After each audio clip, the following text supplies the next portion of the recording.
Hello friends, ನಮಸ್ಕಾರ ಎಲ್ರಿಗೂ. Welcome to my channel Soumya Rudresh vlogs. ಇವತ್ತು ನಾವು ರಾಕ್ ಗಾರ್ಡನ್ಗೆ ಹೋಗ್ತಾ ಇದ್ದೀವಿ. ಹಾವೇರಿ ಹತ್ರ ಬರುತ್ತೆ.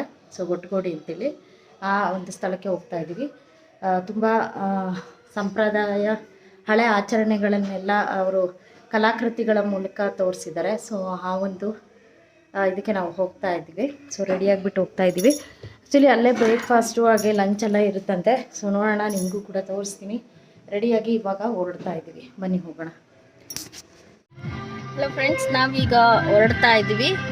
ಸಾಕ್ಷಿ ಹಾಯ್ ಮಾಡು. ನಮ್ಮ ಹಾಯ್ ಮಾಡ್ರಿ.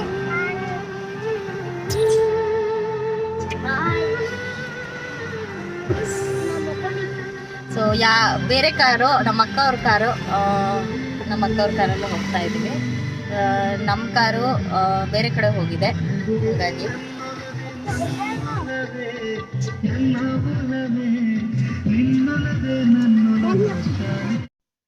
ನಮ್ಮ ಪ್ರಯಾಣ ಶುರುವಾಯಿತು. ದಾವಣಗೆರೆಯಿಂದ ಹುಬ್ಬಳ್ಳಿಗೆ ಹೋಗುವಂತಹ NH ಹೈವೇ ಇದೆಯಲ್ಲ, ಅದ್ರ ಪಕ್ಕದಲ್ಲೇ ಬರುವಂಥದ್ದು ಗೊಟ್ಟಗೋಡಿ ಗ್ರಾಮ. ಈ ಗೊಟ್ಟಗೋಡಿ ಗ್ರಾಮದಲ್ಲೇ ಇರುವಂಥದ್ದು ಉತ್ಸವ್ ರಾಕ್ ಗಾರ್ಡನ್.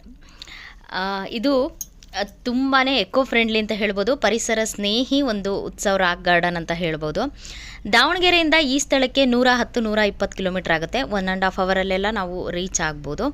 ಹಾಗೆ ಇಲ್ಲಿಂದ ಹುಬ್ಬಳ್ಳಿಗೆ ಬರೀ 37 ಕಿಲೋಮೀಟರ್ ಇದೆ. ಸೊ ಶಿಗ್ಗಾವಿ ಹತ್ರ ಬರುತ್ತೆ. ಹಾವೇರಿಯಿಂದ ಮುಂದೆ ಶಿಗ್ಗಾವಿ ಬರುತ್ತಲ್ಲ, ಸೊ ಶಿಗ್ಗಾವಿ ಹತ್ರ ಬರುವಂತಹ ಗೊಟ್ಟಗೋಡಿ ಗ್ರಾಮ, ಅಲ್ಲಿರುವಂಥದ್ದು ಉತ್ಸವ್ ರಾಕ್ ಗಾರ್ಡನ್. ಆನ್ಲೈನಲ್ಲೂ ಕೂಡ ನೀವು ಟಿಕೆಟ್ನ ಬುಕ್ ಮಾಡ್ಕೋಬೋದು, ಸರ್ಚ್ ಮಾಡಿ. ಹಾಗೆ ಅಲ್ಲೇ ಕೂಡ ಹೋಗಿ ತೊಗೋಬೋದು. ಒಬ್ಬರಿಗೆ ಬರೀ ನೋಡಲಿಕ್ಕಾದರೆ 200 ರುಪೀಸ್ ಆಗುತ್ತೆ. ಚಿಕ್ಕವರಿಗೆ 100 ರುಪೀಸು. ನಿಮಗೆ ಇನ್ಕ್ಲೂಡ್ ಎಲ್ಲ ಬೇಕು ಅಂದರೆ ಊಟ, ತಿಂಡಿ, ಸ್ನ್ಯಾಕ್ಸು, ಬ್ರೇಕ್ಫಾಸ್ಟ್ ಎಲ್ಲ ಇರುತ್ತೆ, ಇಲ್ಲೇ ಇರುತ್ತೆ. ಸೊ ನೋಡೋಣ, ತೋರಿಸ್ತೀನಿ ಮುಂದೆ. ಅದೆಲ್ಲ ನಿಮಗೆ ಬೇಕು ಅಂತಂದರೆ 800 ರುಪೀಸ್ ಒಬ್ಬರಿಗೆ. ಸೊ ಮೋಸ ಏನಿಲ್ಲ ನಿಮಗೆ. ನಾವು ಲಾಸ್ಟ್ ಟೈಮೆಲ್ಲ ಹೋಗಿದ್ವಿ. ಲಾಸ್ಟ್ ಟೈಮೆಲ್ಲ ಹೋದಾಗ ಇನ್ನೂ ಇಷ್ಟೊಂದು ಇಂಪ್ರೂವ್ ಆಗಿರಲಿಲ್ಲ. ಸ್ವಲ್ಪ ಅಲ್ಲೇ ಮಾಡ್ತಾಯಿದ್ರು, ಇನ್ನೂ ಮಾಡ್ತಾಯಿದ್ರು. ಈಗಲೂ ಕೂಡ ಇನ್ನೂ ಮಾಡ್ತಾಯಿದ್ದಾರೆ. ಸೊ ಹಾಗಾಗಿ ಇವಾಗ ಆಲ್ಮೋಸ್ಟ್ ಎಲ್ಲ ಕಂಪ್ಲೀಟ್ ಆಗಿದೆ. ಸ್ವಲ್ಪ ಮಾಡ್ತಿದ್ದಾರೆ. ಬಟ್ ಲಾಸ್ಟ್ ಟೈಮ್ ಬಂದಾಗ ನಾವು ಇನ್ನೂ ಅರ್ಧಕ್ಕರ್ಧ ಮಾಡಿರಲಿಲ್ಲ. ಸೊ ಹಾಗಾಗಿ ಈ ಒಂದು ಟಿಕೆಟ್ನ ನಾವು ಅಲ್ಲೇ ತೊಗೊಂಡ್ವಿ. ಸೊ ನೋಡ್ಬೋದು, ಆಲ್ಮೋಸ್ಟ್ ಈಗ ರೀಚ್ ಆದ್ವಿ. 2 ಅವರ್ಸ್ ಆಯಿತು. ನಾವು ಬೆಳಿಗ್ಗೆ ಸ್ವಲ್ಪ ಲೇಟಾಗಿ ಬಿಟ್ಬಿಟ್ವಿ. ನೀವೇನಾದರೂ ಹೋಗ್ಬೇಕು ಅಂದ್ಕೊಂಡ್ರೆ ಬೇಗನೆ ಬಿಟ್ಬಿಡಿ. ಬೇಗ ಅಲ್ಲಿ ಒಂದು 9-9:30ಗೆಲ್ಲ ಅಲ್ಲಿ ರೀಚ್ ಆಗೋ ಥರ ಬಿಟ್ಟರೆ ಎಲ್ಲನ ನೋಡ್ಬೋದು. ನಾವಿನ್ನೂ ಕಂಪ್ಲೀಟಾಗಿ ಎಲ್ಲನೂ ನೋಡಲಿಲ್ಲ. ಸೊ ಎಲ್ಲನೂ ನೋಡ್ಬೋದು, ಚೆನ್ನಾಗಿರುತ್ತೆ.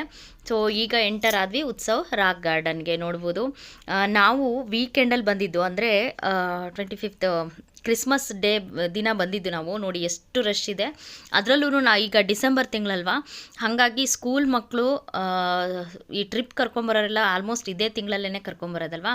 ಸೊ ನೋಡಿ, ಆಲ್ಮೋಸ್ಟ್ ಜಾಸ್ತಿ ಟ್ರಿಪ್ ಮಕ್ಕಳೇ ಅಂದರೆ ಸ್ಕೂಲ್ ಮಕ್ಕಳೇ ಇದ್ದರು ಇಲ್ಲಿ. ಸೊ ಬನ್ನಿ, ಟಿಕೆಟ್ ತೊಗೊಳ್ಳೋಣ, ಒಳಗೆ ಹೋಗೋಣ. ನೋಡ್ಬೋದು, ಸೊ ಟಿಕೆಟ್ ತೊಗೊಂಡು ನಾವು ಕೂಡ ಒಳಗೆ ಹೋದ್ವಿ. ಸೊ ನೀವು ಕೂಡ ನೋಡ್ತಾ ಹೋಗಿ. ಟಿಕೆಟ್ ತೊಗೊಂಡ್ರೆ ಈ ಥರ ಒಂದು ಟ್ಯಾಗ್ನ ಹಾಕ್ತಾರೆ. ಸೊ ನೋಡಿ, ಈ ಥರ ಆ ಟ್ಯಾಗ್ ಇದ್ದರೆ ಮಾತ್ರ ಅಲ್ಲಿ ಒಳಗಡೆ ಎಲ್ಲದಕ್ಕೂ ನಮಗೆ ಏನೋ ಅವಕಾಶ ಇರುತ್ತೆ. ಸೊ ಇಲ್ಲಿಂದ ಉತ್ಸವ್ ರಾಕ್ ಗಾರ್ಡನ್ ಇಲ್ಲಿಂದ ಶುರು ಆಗುತ್ತೆ. ನೋಡ್ಬೋದು ರಾಕ್ ಗಾರ್ಡನ್ಗೆ. ಸೊ ಇವಾಗ ತಾನೇ ಬಂದ್ವಿ. 800 ರುಪೀಸ್ಗೆ ಫುಲ್ ಡೇ ಪ್ಯಾಕೇಜ್ ತೊಗೊಂಡು ಬಂದಿದ್ದೀವಿ. ಒಬ್ಬೊಬ್ಬರಿಗೆ 800 ರುಪೀಸ್, ಚಿಕ್ಕವ್ರಿಗೆ 500 ರುಪೀಸ್. ಇದರಲ್ಲಿ ಊಟ ಎಲ್ಲ ಅವರೇನೆ ಇದು ಮಾಡಿಕೊಂಡು ಕರ್ಕೊಂಡು ಇನ್ಕ್ಲೂಡ್ ಆಗಿರುತ್ತೆ ಎಲ್ಲನೂ ಕೂಡ. ಸೊ ಬನ್ನಿ ಹೋಗೋಣ, ಎಲ್ಲ ಕೂಡ ತೋರಿಸ್ತೀನಿ. ನೋಡ್ಬೋದು ಎಷ್ಟು ಚೆನ್ನಾಗಿದೆ ಅಂಥೇಳಿ. ನೋಡಿ, ಎಸ್ ಚೆನ್ನಾಗಿದೆ. ಲಾಸ್ಟ್ ಟೈಮ್ ಬಂದಾಗೆಲ್ಲ ಇನ್ನೂ ಮಾಡ್ತಾಯಿದ್ರು. ಈ ಸತಿ ಎಲ್ಲ ಫುಲ್ ಆಗಿದೆ ಆಲ್ರೆಡಿ. ಇಲ್ಲಿ ಬಂದ ತಕ್ಷಣ, ಒಳಗೆ ಎಂಟ್ರಿ ಆದ ತಕ್ಷಣ ನಮಗೆ ಡಾಕ್ಟರ್ ರಾಜ್ಕುಮಾರ್ ಅವರ ಸಾಕಷ್ಟು ಸಿನಿಮಾಗಳ ಐಡಲ್ಗಳನ್ನು ಇಲ್ಲಿ ಮಾಡಿಟ್ಟಿದ್ದಾರೆ. ಸೊ ಅವರ ಆಲ್ಮೋಸ್ಟ್ ಎಲ್ಲ ಸಿನಿಮಾಗಳ ಒಂದು ಅದ್ಭುತ ಕಲಾಕೃತಿಗಳನ್ನು ಅವರು ಮಾಡಿಟ್ಟಿದ್ದಾರೆ. ಸೊ ಅದೇ ಯೋಗಾಸನದ ಭಂಗಿಗಳು, ಅಂದರೆ ಡಾಕ್ಟರ್ ರಾಜ್ಕುಮಾರ್ ಅವರ ಕಾಮನಬಿಲ್ಲು ಸಿನಿಮಾ ಅನ್ಕೊತೀನಿ. ಸೊ ಅದರಲ್ಲಿ ಯೋಗಾಸನದ ಮಾಡಿರುವಂಥ ಅಷ್ಟು ಭಂಗಿಗಳನ್ನ ಇವರು ಇಲ್ಲಿ ಮತ್ತೆ ರೀಕ್ರಿಯೇಟ್ ಮಾಡಿದ್ದಾರೆ. ಅದಂತೂ ತುಂಬ ಅದ್ಭುತವಾಗಿತ್ತು. ಸೊ ನಿಮಗೆ ಒಂದು ದಿನಕ್ಕೆ ನೀವು ಎಷ್ಟು ಎಷ್ಟು ಎಂಜಾಯ್ ಮಾಡ್ತೀರಾ ಅಂದರೆ ಇಲ್ಲಿ ಬಂದರೆ ಅಷ್ಟೂ ಎಂಜಾಯ್ ಮಾಡ್ತೀರಾ. ಸೊ ನೋಡ್ತಾ ಹೋಗಿ ನೀವು ಕೂಡ. ತುಂಬಾ ನಾವು ಆಲ್ಮೋಸ್ಟ್ ಎಲ್ಲ ಕವರ್ ಮಾಡಿದ್ದೀನಿ. ಸೊ ಸಾಕಷ್ಟು ನಾವು ಕೂಡ ಲೇಟ್ ಬಂದಿದ್ದರಿಂದ ಸಾಕಷ್ಟು ಇದನ್ನು ನೋಡೋಕ್ಕಾಗಲಿಲ್ಲ. ಇಲ್ಲಿ ನೋಡ್ಬೋದು ನೀವು ನೋಡ್ತಾ ಹೋಗಿ ರಾಜ್ಕುಮಾರ್ ಅವರ ಎಲ್ಲ ಒಂದು ಅಷ್ಟು ಸಿನಿಮಾಗಳ ಏನು ಮತ್ತು ಐಡಲ್ಗಳನ್ನು ಇಲ್ಲಿ ಮಾಡಿಟ್ಟಿರೋದನ್ನು ನೋಡ್ತಾ ಹೋಗಿ.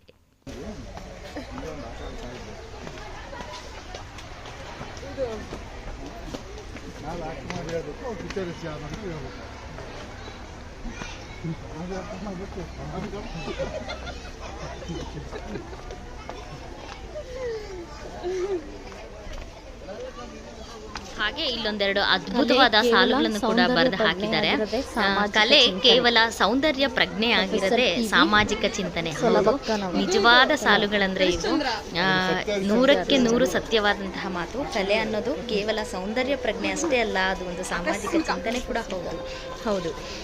ಹಾಗೆ ಇಲ್ಲಿ ನೋಡ್ಬೋದು ಉತ್ತರ ಕರ್ನಾಟಕದ ಹಳ್ಳಿಗಳ ಮನೆಯ ಬಾಗಿಲು ಹೇಗಿರ್ತಾವಲ್ಲ, ಸೊ ಆ ರೀತಿಯಾಗಿ ಮತ್ತೆ ರೀಕ್ರಿಯೇಟ್ ಮಾಡಿರುವಂಥದ್ದು ಅದ್ಭುತವಾಗಿರುವಂಥದ್ದು ನಿಜವಾಗ್ಲೂ. ಇದು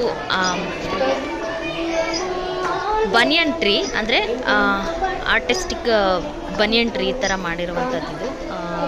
ಇದು ಒಂದು ತುಂಬ ಚೆನ್ನಾಗಿತ್ತು. ಲೈಟಿಂಗ್ಸ್ ಅಲ್ಲಲ್ಲಿ ಲೈಟಿಂಗ್ ಅರೇಂಜ್ಮೆಂಟ್ ಕೂಡ ತುಂಬಾ ಚೆನ್ನಾಗಿತ್ತು. ಸೊ ನೋಡ್ಬೋದು ದೊಡ್ಡದಾದಂತಹ ಈ ಆಲದ ಮರಗಳೇನು ಅದ್ರದ್ದು ಬಿಳಿಲು ಅಂತ ಹೇಳ್ತಾರಲ್ಲ, ಅದೆಲ್ಲ ಬಿದ್ದಿರುತ್ತಲ್ಲ, ಸೊ ಆ ಥರ ಇವರು ಅದನ್ನು ಮತ್ತೆ ಇದು ಮಾಡಿರುವಂಥದ್ದು. ಸೇಮ್ ಮರ ಥರನೇ ಡಿಟ್ಟೋ. ಅದನ್ನು ನಿಜವಾದ ಯಾವುದು, ಹೌದಾ ನಿಜವಾದ ಇದು ನಿಜವಾಗ್ಲೂ ಅನ್ನೋ ರೀತಿನಲ್ಲಿ ಅಷ್ಟು ರಿಯಾಲಿಟಿ ಇದೆ ಅಲ್ಲಿ. ಸೊ ನೋಡ್ಬೋದು ಕೂತಿದ್ದಾರೇನೋ, ಅಲ್ಲಿ ಕೆಲಸ ಮಾಡ್ತಿದ್ದಾರೇನೋ ಅನ್ನೋ ಥರನೇ ಆ ಚಿತ್ರಗಳು, ಆ ಕಲಾಕೃತಿಗಳು ಮೂಡಿ ಬಂದಿವೆ ನಿಜಕ್ಕೂ.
ಹುಡುಗಿ ಇರ್ಬೇಕಾದ್ರೆ ಕಾಲ್ ಗೆಜ್ಜೆ ಹಾಕಿರೋದು.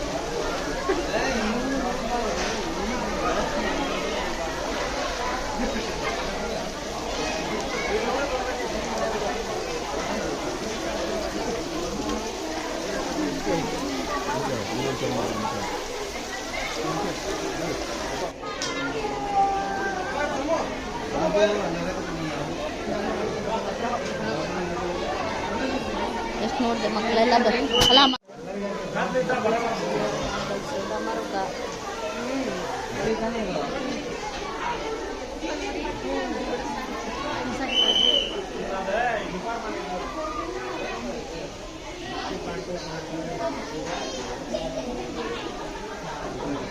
ಅವಳ ಥರ ಇದು ರುಬ್ಬಕಲ್ಲು, ಒಳಕಲ್ಲು, ಇದು ಮಡಕೆ, ಅವಳು ಚಿತ್ರ ಬರೀತಾ ಇರೋದು ಅದು ಪ್ರಾತ್ಯಕ್ಷಿಕೆ. ಅದು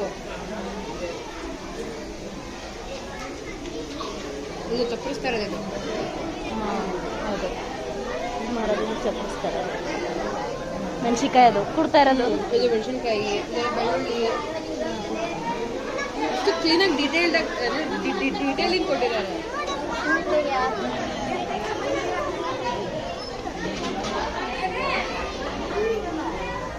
ಇಲ್ಲಿ ಪೇಂಟಿಂಗ್ಸು ಮೇಲ್ಗಡೆ. ಇಲ್ಲಿ ಒಳಗಡೆ ಕೆಳಗಡೆ ಲೈಟಿಂಗ್ಸು ಮತ್ತು ಬೀಡ್ಸ್ಗಳಿಂದ ಈ ಎತ್ತುಗಳನ್ನ ಮಾಡಿರುವಂಥದ್ದು ಈ ಥರದ್ದೆಲ್ಲ ಇಲ್ಲಿ ಕಲಾಕೃತಿಗಳಿತ್ತು. ಹಾಗೆ ಇಲ್ಲಿ ಮನುಷ್ಯ ಏನು ಕೆಟ್ಟ ಒಂದು ಚಟಗಳನ್ನ ಕಲಿತ್ರೆ ಯಾವ ರೀತಿ ಕೊನೆಗೆ ಅವನು ನಾಶ ಆಗೋಗ್ತಾನೆ ಅನ್ನೋ ಒಂದು ಚಿತ್ರಣವನ್ನು ಕೂಡ ಇಲ್ಲಿ ಚಿತ್ರಿಸಿದ್ರು. ಸೊ ಹಿಂದೆಲ್ಲ ಬಳಸ್ತಿದ್ದಂತಹ ಆ ಎತ್ತಿನ ಗಾಡಿಗಳಾಯಿತು, ಕೆಲವೊಂದು ಹಿಂದೆ ಈಗ ಮನೆಗಳಲ್ಲಿ ಕಲಾಕೃತಿಗಳು ಇರ್ತಿದ್ರಲ್ಲ, ದೊಡ್ಡ ದೊಡ್ಡ ಮರದ ಕಂಬಗಳು, ಆ ರೀತಿಯಲ್ಲಿ ಆ ಪೇಂಟಿಂಗ್ಸ್ ಆಯಿತು, ಇದು ಆಯಿತು, ಎಲ್ಲ ಇತ್ತು. ಹಾಗೆ ರಾಶಿಗಳು, ಮೀನ, ಮಿಥುನ ರಾಶಿ, ಕುಂಭರಾಶಿ, ಈ ರೀತಿಯಾಗಿ ರಾಶಿಗಳನ್ನ ಅಲ್ಲಿ ಒಂದು ಚಿತ್ರಗಳನ್ನ ಇಲ್ಲಿ ಚಿತ್ರಿಸಿದ್ರು. ಸೊ ನೋಡ್ಬೋದು, ಇದೆಲ್ಲ ತುಂಬ ಒಂದು ಗ್ಲಾಸಲ್ಲಿ ಇಟ್ಟಿದ್ರು ಅವರು. ಸುಮಾರು ವರ್ಷಗಳಿಂದ ಕೆಲವು ಹಳೇದು ಕೂಡ ಇದೆ. ಸೊ ಅದನ್ನೆಲ್ಲ ಇಲ್ಲಿ ಇಟ್ಟಿದ್ದಾರೆ. ಸೊ ಲೈಟಿಂಗ್ಸು ಕೂಡ ತುಂಬ ಚೆನ್ನಾಗಿತ್ತು. ಗ್ಲಾಸ್ ಒಳಗೆ ಅದು ತುಂಬ ಅದ್ಭುತವಾಗಿ ಕಾಣ್ತಾ ಇತ್ತು. ಸೊ ನೋಡ್ತಾ ಹೋಗಿ. ಸಮೃದ್ಧಿ, ಈ ಸೌಹಾರ್ದತೆಯ ವಿವಿಧ ಸಾಂಸ್ಕೃತಿಕ ಕಲೆಗಳು, ವಿಭಿನ್ನ ಆಚರಣೆಗಳು ನಮ್ಮ ಭಾರತದ್ದು. ಅದರಲ್ಲಿ ಮದುವೆ ಅಂತ ಬಂದರೆ ಬೇರೆ ಬೇರೆ ರಾಜ್ಯಗಳಲ್ಲಿ ಬೇರೆ ಬೇರೆ ರೀತಿಯಾದಂತಹ ರೀತಿ ನೀತಿಗಳು, ಸಾಂಸ್ಕೃತಿಕ ಆಚರಣೆಗಳನ್ನ ಇಲ್ಲಿ ಈ ಒಂದು ಚಿತ್ರಗಳಲ್ಲಿ ಎಲ್ಲ ಆಲ್ಮೋಸ್ಟ್ ಈ ರಾಜಸ್ಥಾನಿ ಸೈಡ್ ಆಗಿರ್ಬೋದು, ನಮ್ಮ ಕರ್ನಾಟಕದಲ್ಲಿ ಆಗುವಂಥ ಮದುವೆಗಳು ಬೇರೆ ಬೇರೆ ಆಗಿರುತ್ತೆ. ಒಬ್ಬೊಬ್ರದ್ದು ಒಂದೊಂದು ರೀತಿಯಲ್ಲಿ ಇರುತ್ತೆ. ಅದರಲ್ಲೂ ಮುಸ್ಲಿಮ್ಸ್ದಾಗಿರ್ಬೋದು, ನಮ್ಮ ಹಿಂದೂಗಳದ್ದಾಗಿರ್ಬೋದು, ಕ್ರಿಶ್ಚಿಯನ್ಸ್ ಆಗಿರ್ಬೋದು, ಇಲ್ಲಿ ನೋಡ್ಬೋದು ನೀವು ಎಲ್ಲ ಧರ್ಮಗಳ ವಿಭಿನ್ನ ರೀತಿಯಾದಂತಹ ಆ ಸಾಂಸ್ಕೃತಿಕ ಯಾವ ರೀತಿಯಾಗಿ ವಿಭಿನ್ನ ಆಗಿರುತ್ತೆ ಅನ್ನೋದನ್ನು ಎಲ್ಲ ಇಲ್ಲಿ ಚಿತ್ರಗಳ ಮೂಲಕ ಇಲ್ಲಿ ತೋರಿಸಿದ್ದಾರೆ. ಸೊ ಮದುವೆ ಅಂತ ಬಂದರೆ ಆ ಮದುವೆ ಫೋಟೋಸು, ಇವು ಪ್ರತಿಯೊಂದು ವಿಭಿನ್ನ ಆಚರಣೆಗಳು, ಒಂದೊಂದು ಧರ್ಮದಲ್ಲೂ ಒಂದೊಂದು ರೀತಿಯ ಸಂಪ್ರದಾಯಗಳು, ವಿಭಿನ್ನ ರೀತಿಯ ಪದ್ಧತಿಗಳು, ಆಚರಣೆಗಳನ್ನ ಇಲ್ಲಿ ನೋಡ್ಬೋದು ನಾವು. ಇಲ್ಲಿ ರಾಜಸ್ಥಾನಿ ಸೈಡ್ ಆಗಿರ್ಬೋದು, ನಮ್ಮ ಕರ್ನಾಟಕದ್ದಾಗಿರ್ಬೋದು, ಪ್ರತಿಯೊಂದು ಕೂಡ ಬೇರೆ ಬೇರೆ ರಾಜ್ಯಗಳದ ಕೂಡ ಎಲ್ಲ ಒಂದು ಚಿತ್ರಗಳು, ಮದುವೆಯ ಚಿತ್ರಗಳು ಇಲ್ಲಿ ಇತ್ತು. ಇದು ಒಂದು ಚೌಟ್ರಿ ಅನ್ಕೋಬೋದು, ಇದು ಒಂದು ಕಲ್ಯಾಣ ಮಂಟಪ. ಅಲ್ಲಿ ನೋಡ್ಬೋದು ನೀವು ಫೋಟೋ, ಸೇಮ್ ಏನು ವಧುವರರು ನಿಂತಿದ್ದಾರೇನೋ, ಎಲ್ಲರೂ ಸಂಬಂಧಿಕರು ನಿಂತು ಫೋಟೋ ತೆಗೆಸ್ಕೊಳ್ತೀವಲ್ಲ, ಅದೇ ರೀತಿಯಲ್ಲಿತ್ತು. ನಿಜವಾದಂತಹ ಆ ಕಲೆ ಇದೆಯಲ್ಲ, ಅದು ನಿಜಕ್ಕೂ ಅದ್ಭುತ ಅಂತಲೇ ಹೇಳ್ಬೋದು. ಸೊ ನೋಡಿ, ಇಲ್ಲಿ ಸಪ್ತಪದಿ ತುಳಿತಿರುವಂಥದ್ದು ಎಲ್ಲ ಅದ್ಭುತ ಒಂದು ಕಲಾಕೃತಿಗಳನ್ನ ನೀವು ಕೂಡ ನೋಡಿ.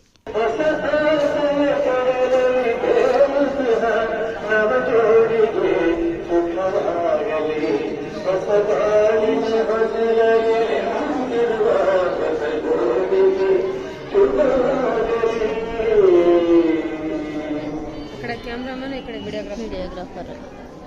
ನಮ್ಮದು ಗುಗ್ಲ.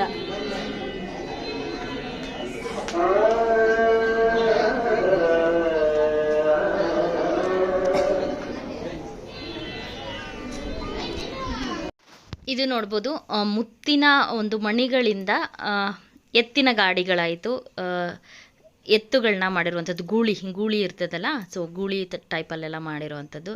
ಸೊ ಕೋಲೆ ಬಸವ ಅಂತ ಹೇಳ್ತಾರೆ, ಹಳ್ಳಿ ಕಡೆ ಹಿಂದೆ ಬರ್ತಿರ್ತಾರೆ. ಸೇಮ್ ಹಳ್ಳಿಯ ವಾತಾವರಣ, ಹಳ್ಳಿಯ ಸೊಗಡನ್ನು ನಾವಿಲ್ಲಿ ಕಂಪ್ಲೀಟಾಗಿ ನೋಡ್ಬೋದು. ಇನ್ನು ಇಲ್ಲಿ ನೋಡ್ಬೋದು, ಬ್ರಾಹ್ಮಣರ ಮನೆಯಲ್ಲಿ ಪಾಠವನ್ನು ಹೇಳ್ಕೊಡ್ತಾ ಇರುವಂಥದ್ದು.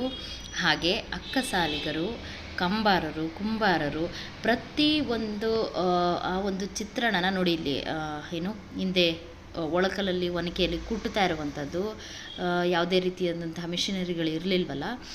ಸೊ ಈಗಲೂ ಕೂಡ ಉತ್ತರ ಕರ್ನಾಟಕದ ಕಡೆ ಕೆಲವು ಹಳ್ಳಿಗಳಲ್ಲಿ ಈಗಲೂ ಕೂಡ ಈ ರೀತಿಯಾದಂತಹ ಒಂದಷ್ಟು ಇದನ್ನು ನಾವು ಚಿತ್ರಗಳನ್ನು ನಾವು ನೋಡ್ಬೋದು. ಹಾಗೆ ಇಲ್ಲಿ ನೋಡ್ತಾ ಹೋಗಿ, ಇಲ್ಲಿ ಶಾಸ್ತ್ರವನ್ನು ಕೇಳಲಿಕ್ಕೆ ಬಂದಿದ್ದಾರೆ. ಎಲ್ಲ ಚಿತ್ರಣಗಳನ್ನು ನಾವಿಲ್ಲಿ ನೋಡ್ಬೋದು. ಆ ಚಿತ್ರಕ್ಕೆ ತಕ್ಕಂತಹ ಮ್ಯೂಸಿಕ್ಕನ್ನು ಕೂಡ ಅಲ್ಲಿ ಹಾಕಿರುವಂಥದ್ದು ಒಂದು ವಿಭಿನ್ನ ರೀತಿಯಾದಂತಹ ಕಳೆಯನ್ನು ಕೊಡ್ತಾ ಇತ್ತು ಅಂತ ಹೇಳಬಹುದು. ಸೊ ನೋಡಿ, ಅಜ್ಜ ಪೇಪರ್ ಓದ್ತಾ ನಿಜವಾಗ್ಲೂ ಹೌದು ಅನ್ನೋ ರೀತಿಯಲ್ಲೇ ಇತ್ತು ಆ ವಿಡಿಯೋ ಚಿತ್ರಗಳು. ನೋಡ್ಬೋದು, ಬ್ರಾಹ್ಮಣರ ಮನೆ ಅಲ್ಲಿ ಇದನ್ನು ಕೇಳ್ತಾ ಇದ್ದಾರೆ, ಏನು ಶಾಸ್ತ್ರ ಇದನ್ನು ಕೇಳ್ತಾ ಇದ್ದಾರೆ. ಸೊ ಇಲ್ಲಿ ಪತ್ತಾರ ಮನೆ. ಹಾಗೆ ಇಲ್ಲಿ ನೋಡ್ಬೋದು, ಅಂಗಡಿ ಇದು ದವಸ ಧಾನ್ಯಗಳು, ಇದು ಅಂಗಡಿ. ದವಸ ಧಾನ್ಯಗಳನ್ನೆಲ್ಲ ಏನು ಮಾಡ್ತಾರೆ, ಇದು ಮೈಸೂರು ಪಾಕ್. ಇದು ಕರೆಕ್ಟ್. ಹುಡುಗಿ ಆಟ ಮಾಡ್ತಾ ಇದ್ದಾಳೆ. ಇದು ಅಂಗಡಿ ಎಷ್ಟು ಚೆನ್ನಾಗಿ ಮಾಡಿದೆ. ಹಿಂದೆ ಮನೆ ಒಳಗೇನೆ ಹಸು ಕರುಗಳನ್ನು ಕೂಡ ಕಟ್ಕೋತಾ ಇದ್ರು. ಅಂದರೆ ಸಪ್ರೇಟಾಗಿ ದನಿನ ಮನೆಗಳು ಅಂತ ಏನು ಇರ್ತಿರ್ಲಿಲ್ಲ. ನೀವು ಅಬ್ಸರ್ವ್ ಮಾಡಿರ್ಬೋದು, ತುಂಬ ಕಡೆಗಳಲ್ಲಿ ನಾವು ಕೂಡ ಚಿಕ್ಕವರಿದ್ದಾಗ ನೋಡಿದ್ದೀವಿ. ಮನೆ ಒಳಗಡೆನೆ ಪಡ್ಸಾಲೆ ಅಂತ ಹೇಳ್ತಾರೆ, ಆ ಒಳಗಡೆನೆ ಒಂದು ಕಡೆ ಹಸುಗಳನ್ನ ಕಟ್ತಾ ಇದ್ರು. ಸೊ ಇಲ್ಲಿ ನೋಡ್ಬೋದು ನಿಜವಾದಂತಹ ಹಸು ಕರುಗಳನ್ನ ನೋಡಿದಷ್ಟೇ ಖುಷಿ ಆಯಿತು. ಇಲ್ಲಿ ನೋಡ್ಬೋದು ನಾಯಿ ಮರಿ ಹಾಕಿದೆ. ಹಾಗೆ ಇಲ್ಲಿ ಅವ್ರವ್ರ ಕೆಲಸಗಳನ್ನ ಅವ್ರವ್ರು ಮಾಡ್ಕೋತಾ ಇದ್ದಾರೆ ಅನ್ನೋದೇ ಹಳ್ಳಿಯ ಸೊಗಡನ್ನು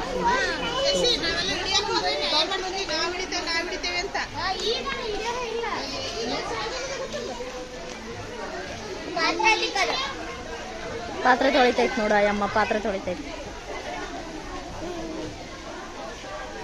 ನಾಯಿ ಮರಿಯಕ್ಕಿತ್ತು ನೋಡು.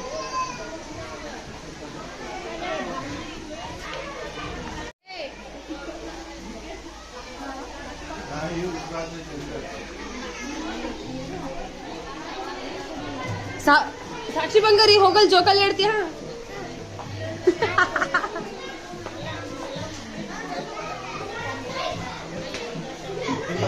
ಏನಪ್ಪ ಅಂದರೆ ಇದು ಹಿಂದೆಲ್ಲ ಇರ್ತಿತ್ತಲ್ಲ ಗೌಡ್ರ ಮನೆ ಅಂತೇಳಿ. ಸೊ ನೋಡ್ಬೋದು ಬಾಗ್ಲೇನೆ ಎಷ್ಟು ದೊಡ್ಡದಾಗಿ ಎಷ್ಟು ಆ ಕೆತ್ತನೆಗಳು ನೋಡ್ಬೋದು. ಬಾಕ್ಲು ನೋಡ್ರಿ ಇಲ್ಲಿ ಎಷ್ಟು ಡೀಟೇಲ್ಡ್ ಮಾಡಿದ್ದಾರೆ.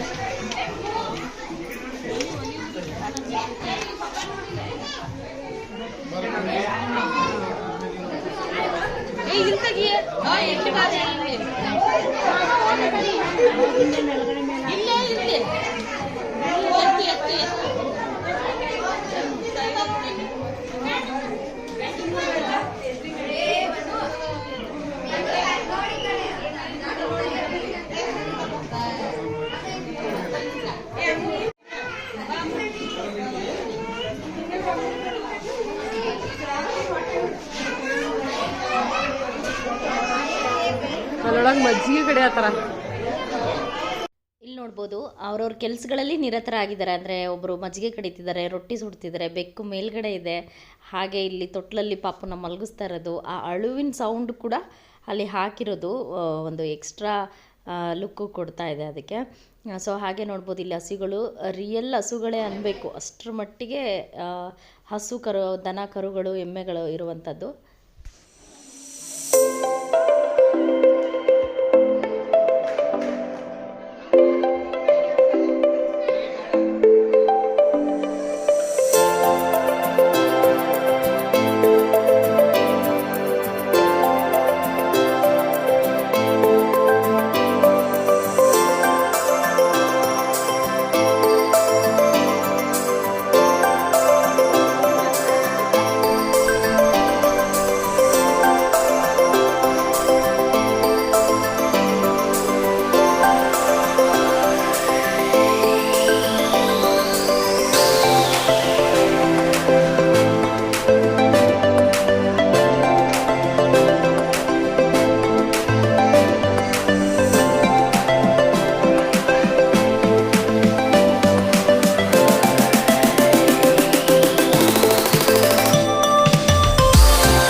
ಸೊ ಇವಾಗ ಶಾರ್ಟ್ ಬ್ರೇಕ್ ನಡೀತಾ ಇದೆ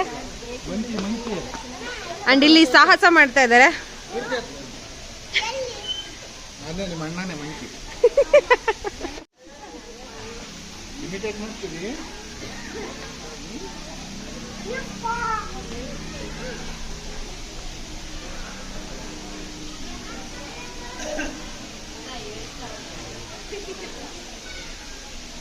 ಮಂಗನಿಂದ ಮಾನವ.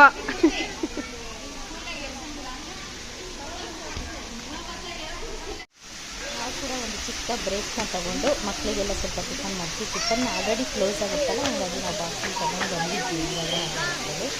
ಹಾಗಾಗಿ ಅದು ಟಿಫನೆಲ್ಲ ಮಾಡಿಸಿ ನೋಡ್ತಾ ಇದ್ದೀವಿ.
ಎಲ್ಲ ಕಡೆನೂ ಸುತ್ತಾಡ್ತಾ ಹಸುವಾಗಿ ಹೋಗ್ಬಿಡ್ತು. ಹಾಗೆ ಟೈಮ್ ಕೂಡ ಹೋಗಿದ್ದೇ ಗೊತ್ತಾಗಲಿಲ್ಲ. ಆಲ್ರೆಡಿ 2 ಗಂಟೆ ಆಗಿಬಿಟ್ಟಿತ್ತು. ಸೊ 1:15ಗೆಲ್ಲ ಇಲ್ಲಿ ಊಟ ಇರುತ್ತೆ. ಸೊ ನೋಡ್ಬೋದು ಇಲ್ಲಿ ಎಲ್ಲ ಚಿತ್ರಗಳನ್ನು ನಾವಿಲ್ಲಿ ನೋಡ್ಬೋದು. ಸೊ 1:15 ಮೇಲ್ಗಡೆ 1:15ಗೆ ಕರೆಕ್ಟಾಗಿ ಊಟ ಇರುತ್ತೆ. 1:15 ಮೇಲ್ಪಟ್ಟು ಊಟಕ್ಕೆ ಹೋಗಬೇಕು.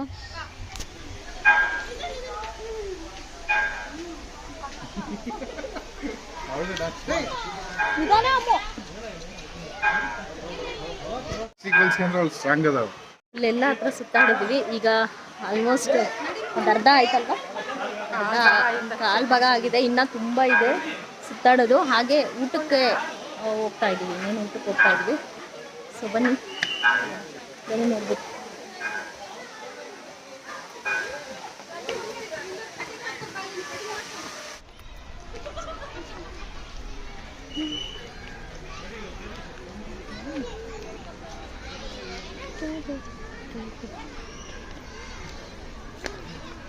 ಓ, ಎತ್ತುಗಳ ಇದು ವ್ಯಾಪಾರ ಅಲ್ಲ, ಹಸು ಎತ್ತುಗಳ ವ್ಯಾಪಾರ.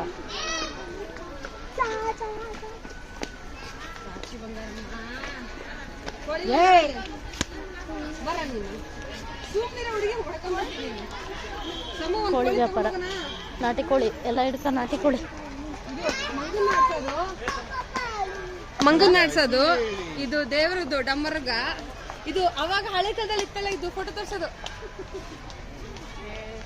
ಇದು ಆ್ಯಕ್ಚುಲಿ ಮಾರ್ಕೆಟ್, ಈ ಹಸುವಿನ ಹಾಗೆ ಕುರಿ ಮಾರ್ಕೆಟು, ಹಸುವಿನ ಮಾರ್ಕೆಟ್ ಇದು. ಅಂದರೆ ಹಸುಗಳನ್ನ ಸೇಲ್ ಮಾಡೋದು, ಕೊಂಡ್ಕೊಳ್ಳೋದು, ಈ ಸಂತೆ ಥರ ಹಿಂದೆಲ್ಲ ಸಂತೆಗಳಿರ್ತಿತ್ತಲ್ಲ, ಸೊ ಆ ಟೈಪಲ್ಲಿ ಇಲ್ಲಿ ನೋಡ್ಬೋದು ಎಷ್ಟು ಜನ ಸೇರಿದ್ದಾರೆ. ಹಾಗೆ ಅವರ ಹಸುಗಳನ್ನೆಲ್ಲ ತೊಗೊಂಡು ಬಂದು ಇಲ್ಲಿ ಮಾರ್ತಾರೋ ಅಂತ ಒಂದು ಸನ್ನಿವೇಶ, ಆ ಒಂದು ಚಿತ್ರ ಇದು. ಹಾಗೆ ಇಲ್ಲಿ ಮುಂದೆ ನೋಡ್ತಾ ಹೋದರೆ ಇಲ್ಲಿ ನೋಡಿ ಕೋಳಿಗಳನ್ನ, ತಾವು ಸಾಕಿದಂತಹ ಕೋಳಿಗಳನ್ನ ಇಲ್ಲಿ ಮಾರಲಿಕ್ಕೆ ಸಂತೆಗೆ ತಂದಿದ್ದಾರೆ. ಸಂತೆ ಅಂತ ಹೇಳ್ಬೋದು ಆ ಥರ. ಹಾಗೆ ಇಲ್ಲಿ ಕುರಿಗಳು, ಕೋಳಿಗಳು ಇದೆಲ್ಲನೂ ಕೂಡ ನಾವಿಲ್ಲಿ ನೋಡ್ಬೋದು. ಸೊ ಎಷ್ಟು ಸುಂದರವಾಗಿ ಮಾಡಿದ್ದಾರೆ ಅಂತಂದರೆ, ನೋಡ್ತಾ ಇದ್ದರೆ ಕಣ್ಣುಗಳೇ ಸಾಲಲ್ಲ, ಅಷ್ಟು ನೋಡೋಕ್ಕೆ ಖುಷಿ ಅನಿಸುತ್ತೆ. ಸೊ ಆ ಕೆತ್ತನೆಗಳಾಯಿತು, ಆ ಪೇಂಟಿಂಗ್ಸ್ ಆಯಿತು, ಪ್ರತಿಯೊಂದು ಕೂಡ ನಾವು ಕೂಡ ಕಣ್ಣು ತುಂಬಿಕೊಂಡ್ವಿ. ಸೊ ಇದು ಹಳೆ ಕಾಲದಲ್ಲಿ ಹಾಡ್ತಿದ್ದಂಥ ಒಂದು ಆಟ. ಹುಷಾರಿ ನಿಧಾನ.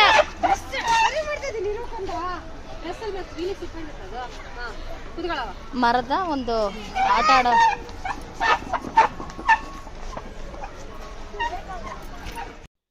ಒಂದು ಅರ್ಧನೂ ನಾವು ಇನ್ನೂ ನೋಡಿಲ್ಲ.